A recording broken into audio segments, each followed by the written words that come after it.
Alrighty, folks. Welcome to Lenny World Politics, where I'm going to talk about what just happened, which I feel like this is going to be the start of a new escalation and a lot of things that are going to start unfolding like a domino effect after this. And I do expect a November for the conflict in Ukraine to actually escalate. And I said this in September in one of the videos, and I feel like this is why it's going to start to escalate.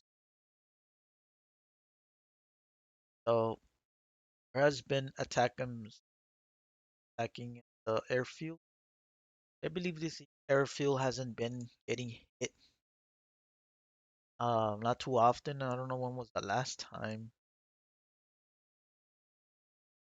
Yeah, like I think it was HIMARS missile that was like hitting targets.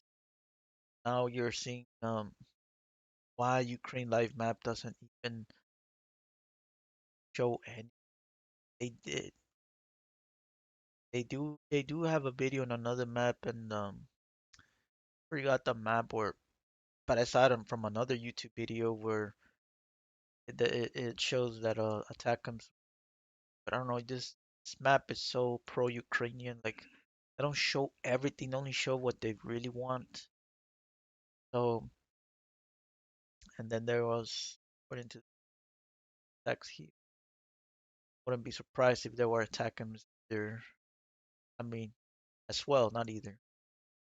So I feel like I think Ukraine, looking at the damage, I feel like probably next month they're gonna do it as to launch um airfields that are being by Russia or even in Belarus for the most part. I don't know for all the airfields. In Bryansk, there's one military, but I could be wrong. But yeah. So I have a gut feeling this they're gonna escalate here. Then Vladimir Putin went into China to actually visit, and whenever you have a president visit another country, because there's usually agreements with weapons or some trade bilateral agreements. Well, it can be both, and people were speculating that China was going to provide chips towards Russia so they can actually mass produce a lot of the other weapons. Either they're going to distribute a lot of the weapons or they're going to mass start raining volley on Ukraine soon with this trade agreement that they're going to do with China. Now, people think that Taiwan is actually the United States is protecting it because of its sovereignty. The only reason why in the Philippines, United States is protecting it, like basically aircraft carrier, a satellite for the United States. But Taiwan mainly is for the chips, basically that Taiwan produces. And I heard that the chips are very very good.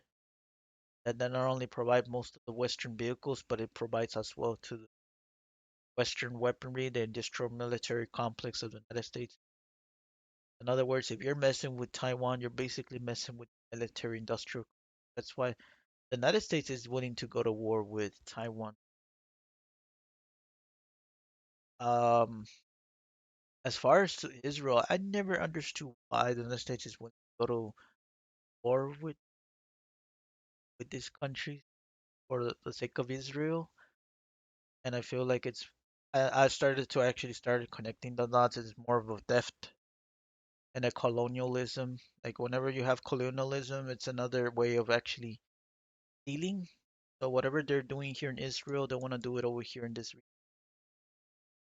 They want to do mass immigration of slowly colonize and slowly projects that actually get themselves money. There was a company that was actually I think it's a Western company that was actually taking control of some of the resources in Golden Heights.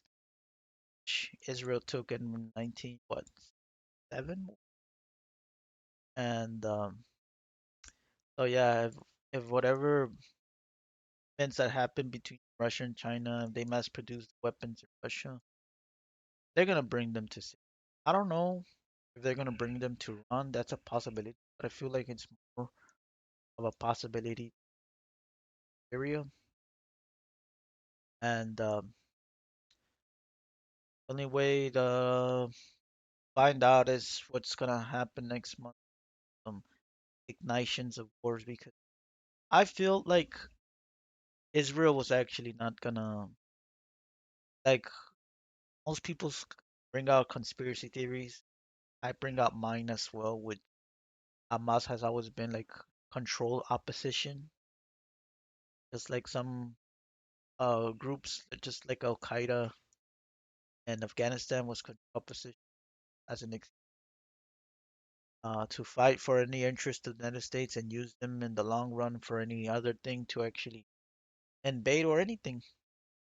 But they're not. Al Qaeda wasn't 100% fully puppets. So is Hamas. They're not 100% puppets. They have their own agenda. That's the problem. I feel like this attack that happened on October 7th was actually gonna happen after the conflict in Ukraine was gonna die down. They were gonna actually start waging peace. Then they were gonna move the chess piece towards Israel. They can actually start cleansing in Gaza now. Israel wasn't expecting a lot of backlash from the national community. There's one country after another slowly that are actually attacking and demonizing Israel's response as to way to handle the Hamas in a way that is collective punishment and rootless bombardment.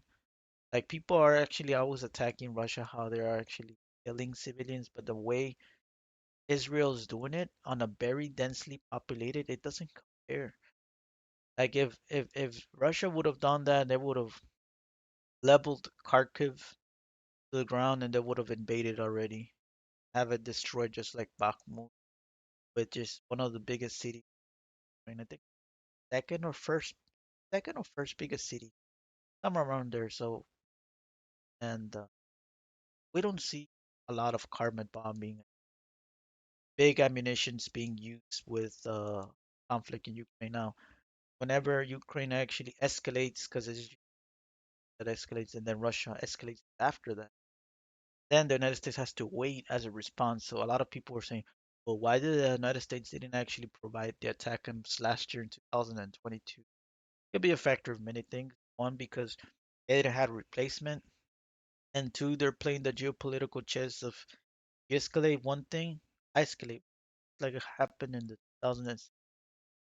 Um, Hezbollah in Israel war, whenever Israel actually escalated something, as Hezbollah escalated, then they saw that Hezbollah said that if they kept escalating more, they attacked um, higher leaderships of Hezbollah, they were actually going to attack their facility of Israel. In a way, kind of Israel kind of backed off in that regard. Um, that's like a tit for tat. Oh, you do me, you push me, I push. Oh, you hit me in the left cheek, I'll hit you in the right cheek. Oh, you did me an uppercut, I'm gonna do you an uppercut. So it's basically that's how it's going on with Russia and Ukraine, and I feel like that's gonna happen as well with the Middle East. Now again, I feel like Israel was not expecting uh, a lot of the conflict to actually erupt. I feel like they were actually gonna because they were telling Ukrainian president and call for peace. So basically another what was it? The Belarus, the mixed group. There we go. And as soon as they were actually gonna call for peace, so they can actually bring in whatever assets they have, it be military, put weaponry, what have you, back to their respect. country feels very involved in the conflict. Actually, that's what bothers Russia because Israel's more aligned with Ukraine. So Vladimir Putin has been very aligned and had good ties with Israel for the longest time. That's why Syria kept the restraint all these years from attacking. They will Syria's actually to the point that they can actually they can attack. That's kicking. But at the same time, like if Russia provided the weaponry, can actually hit back at the level that they could have before the 2011 conflict.